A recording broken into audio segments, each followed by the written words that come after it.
नमस्कार दोस्तों, आपका बहुत-बहुत स्वागत है। आज हम अर्थव्यवस्था के एक बहुत सिग्निफिकेंट कंपोनेंट की हम बात कर रहे हैं और ये चीन के पर्सपेक्टिव में हम इसको ले रहे हैं। जिस तरीके से 66% का जो डिप आया है इन्फ्लोस के अंदर, प्राइवेट इक्विटी और वेंचर कैपिटलिस्ट इन्वेस्टमेंट के अंदर, हम ये मिड सितंबर तक की हम इसमें बात करेंगे। तो इसका एनालिसिस, इसका प्रभाव क्या पड़ेगा, किन सेक्टर्स पे पड़ेगा, ये कैसे देखा जाना चाहिए। इसमें चार्ट्स होंगे, 2 चार्ट्स इसमें मैंने दिए हैं। तो उसमें जो होगा, एक तो फंडिंग सिनेरियो हम देखेंगे कितना-कितना किस साल में डिप आया, 2015 से हम आंकड़े देखेंगे। और उसके बाद जो ये है कि कंट्री ऑफ ओरिजिन से जो इन्वेस्टमेंट है उसमें किस तरीके का इनका बिहेवियर रहा है, किस तरीके का इनका एक तरीके से जो ट्रेंड रहा है। तो ये डॉलर मिलियंस में फिगर होगी, हम इसको शुरू करेंगे। चलिए हम इसको शुरू करते हैं। और ये जो अगली वाली फिगर होगी कंट्री ऑफ ओरिजिन की, मैंने 2 साल की ली है, 2019 की और 2020 की। तो इससे हमें बेटर पर्सपेक्टिव हो जाएगा कि एक साल के अंदर कितनी तब्दीलियां आई हैं। चलिए हम इसको देखते हैं।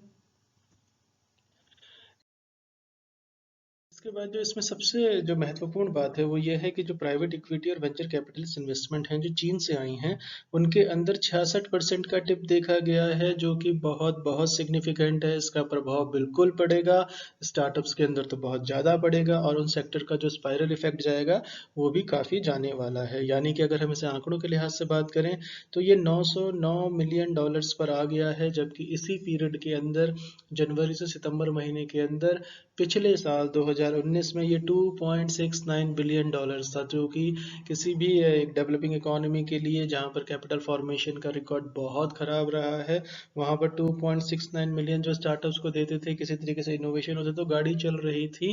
लेकिन उसमें 66% का डिप आ गया है। तो इसका जो एनालिसिस है, प्रभाव है, फिगर्स हैं, हम चलिए उस पर बात करते हैं। अब देखिए, जो आपके सामने फिगर है, इसमें जनवरी से सितंबर तक 2015 से हमने इसमें लिया है कि कितनी डील्स हुई थी और उसमें अमाउंट कितना हुआ था। तो अगर हम इसे देखें, 2015 के अंदर 15 डील्स हुई थी। इस सेक्टर के अंदर प्राइवेट इक्विटी और वेंचर कैपिटलिस्ट इन्वेस्टमेंट्स जो आई थी। और ये कॉरस्पॉन्डिंग पीरियड जो है साल दर साल हमने जनवरी से सितंबर तक का ही लिया है सहूलियत के लिए। तो ये 15 डील्स हुई थी और अमाउंट जो था 1261 मिलियन डॉलर्स का था। इसके बाद 2016 में 18 डील्स हुई, लेकिन अमाउंट बढ़ गया, $1000 करीब करीब, 1000 मिलियन डॉलर्स जो है 1350 पे आ गया। उसके बाद 2017 में 30 होगी। उसके बाद जो डील्स आप देखें तो सिर्फ 18 में डील्स अभी गई हैं, लेकिन जो अमाउंट है वो सबसे ज़्यादा आपका 2019 में चला गया था। तो अगर आप इसको इस लिहाज से देखें, जो नंबर ऑफ डील्स हैं वो 50 भी नहीं है, लेकिन अमाउंट जो है 2.69 बिलियन तक चला गया था 2019 में। उसके बाद 66% के फॉल से ये नीचे गिरा है। जो देश हित में सरकार ने जो कदम लिया है वो लिया जाना भी चाहिए। ईस्टर्न लद्दाख में चीनियों पे कभी भरोसा नहीं किया गया था।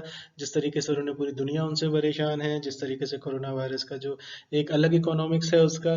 तो जो चाइना की जो स्ट्रेटेजी रही है, वो जिस तरीके से, चाहे अफ्रीका में हो चाहे लैटिन अमेरिका में हो, वहाँ की सरकारों में, और चीन की जो स्ट्रेटेजी है वो यही रहती है कि वो अपने लोगों को बुलाता है। जिस तरीके से आप सिंगापुर देखें, मलेशिया देखें, ईस्ट पैसिफिक में देखें, तो वो लोकल एम्प्लॉयमेंट उससे कितनी हो रही है। पाकिस्तान के एग्जाम्पल सबको पता है, ये किस तरीके से चाइनीज वहाँ जा रहे हैं। तो जो पैसा लग रहा है किस तरीके से रिवॉल्व हो रहा है, तो चाइना के पास ऑप्शंस काफ़ी सारे हैं।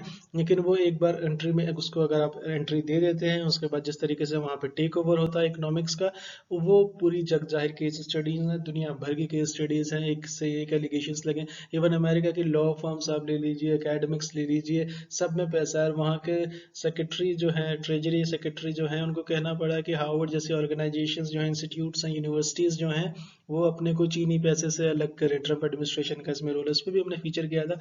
तो चाइना का जो पैसा ये किस तरीके से आता है, it comes with strings attached. इसकी अपनी मुश्किलें होती हैं, लेकिन फिलहाल हम आंकड़ों पे बात कर रहे हैं। चलिए हम इसको अगली स्लाइड में देखते हैं। इसके बाद जो इसका, अगर हम बैकड्रॉप की बात करें, तो ये जो एक जो नंबर ऑफ फॉल्स है, ये जो डील्स हुई थी ये 30 हो गई थी। और इसके बाद जो ये 35 डील्स थी लास्ट ईयर में, जैसा कि आपने अभी देखा।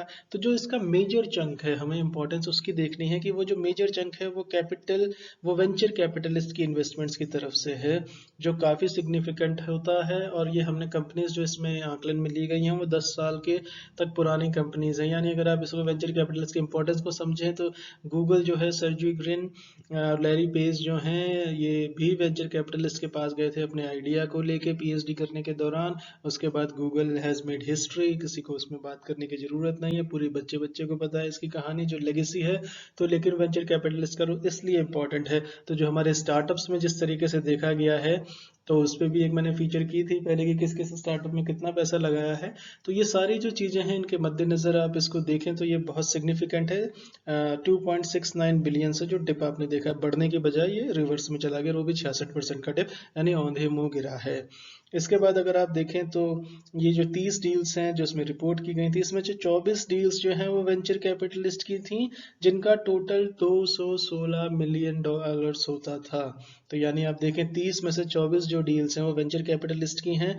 और पिछले साल अगर इसी पीरियड में अगर आप देखें तो वेंचर कैपिटलिस्ट अकाउंटेड फॉर 35 में से 30 डील्स जो थी वो वेंचर कैपिटलिस्ट की थी। तो प्राइवेट इक्विटी में और वेंचर कैपिटलिस्ट का महीन फर्क आप समझें कि मेजर डील्स किस में जा रही हैं। तो जो पंप इसने किया था पिछले साल वो 446 मिलियन, हम वेंचर कैपिटलिस्ट की बात कर रहे हैं या वेंचर कैपिटलिस्ट इन्वेस्टमेंट्स की बात कर रहे हैं, तो 446 मिलियन डॉलर्स इन्होंने पंप किया था लास्ट ईयर इसी पीरियड के अंदर। और जो अगर आप देखें चाइनीज इन्वेस्टर्स जो हैं, अब ये दिलचस्प है कि वो किस सेक्टर में अपना पैसा लगाते हैं, उनका रुझान क्या है। और मैं आपको एक साइट की जानकारी के लिए दे दूं कि दिल्ली तक में आपको चाइनीज सेंट्रल बैंक का जो है उसका एक ऑफिस मिल जाएगा, उसके और ऑफिस खोलने के भी प्लान्स हैं। तो चाइना आपकी आर्थिक जगत में, हिंदुस्तान की आर्थिक गतिविधियों में बहुत अच्छे से घुल मिल गया है, चाहे वो कोई सी चीज़ हो, इम्पोर्ट्स हो, लेकिन उसके अलावा वो एक्सपैंड हो रहा है जिस तरीके से वो और मुल्कों में एक्सपैंड हुआ था, जो कि बहुत ज़्यादा घातक हो सकता है, क्योंकि चाइना जो है एडवर्सरी रहा है इंडिया का, और एशिया में वो इंडिया को नहीं आगे आने देना चाहता।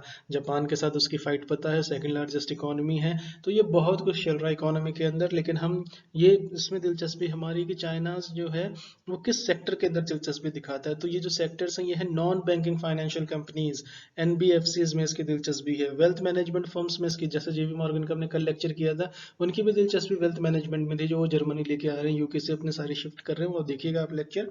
उसके बाद वेल्थ मैनेजमेंट में इनकी दिलचस्पी है, फिर बैंक्स में है, फूड डिलीवरी है, जोमेटो और जो स्विगी, इनमें पैसा लगा हुआ है, और ई कॉमर्स फर्म्स में इनकी दिलचस्पी ज़्यादा देखी गई है। अगर आप इसको एनालिसिस करें, इसको देखें, तो स्टार्टअप्स के लिए बहुत एक तरीके की लाइफलाइन का काम किया था इन्होंने अभी तक, लेकिन फिर पेंडेमिक आ गया, चीज़ें होंगी, ईस्टर्न लद्दाख में चाइना का इंट्रूशन बढ़ गया। तो ये सारी चीज़ें अगर आप देखें तो बहुत ज़्यादा इकोनॉमिकली अलग किस्म के चैलेंजेस हैं, लेकिन डेफिनेटली बड़े चैलेंजेस हैं। इसके लिए कारगर स्ट्रेटजी चाहिए सरकार के लेवल पे, इनोवेशन के लेवल पे, एंटरप्रेन्योर्स के लेवल पे, स्टार्टअप्स के लेवल पे। लेकिन हमें उम्मीद है कि सब अच्छा ही होगा। चलिए हम आगे देखते हैं।